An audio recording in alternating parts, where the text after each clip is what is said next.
Hello， 大家好。相信各位都有经验，感冒的时候会狂咳嗽，不仅病人自己不舒服，旁边的照顾者会受到影响。老一辈都会说咳嗽不可以吃甜的东西，究竟这句话是不是真的呢？事实上，目前医学上已经有研究显示，无论是单独使用蜂蜜，又或者是服用含有蜂蜜的咳嗽糖浆，都可以有效地减少咳嗽天数，缓和严重度，并且降低咳嗽的频率。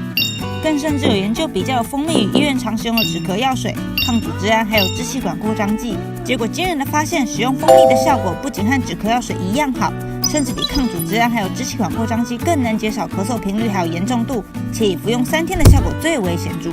而虽然实验显示无论使用哪一种蜂蜜都有效果，但 Cochrane 回顾也指出，黑蜂蜜的止咳效果略优于荞麦蜂蜜、柑橘蜂蜜、天然蜂蜜、香蜂草蜂蜜还有尤加利蜂蜜。目前的理论是因为蜂蜜的成分十分复杂，除了碳水化合物还有氨基酸外，总共有181种物质以上，其中亦包含维他命 C、类黄酮、类胡萝卜素、多酚的抗氧化成分，因此有抗发炎、轻微抗菌、抗病毒的效果。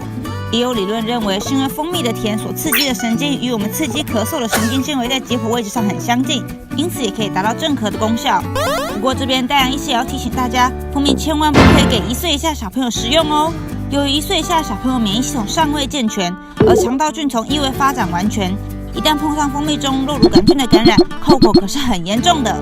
如果觉得这支影片实用的话，欢迎把它分享出去并点一个赞，也记得订阅我们的粉丝专页。我们下周见，拜拜。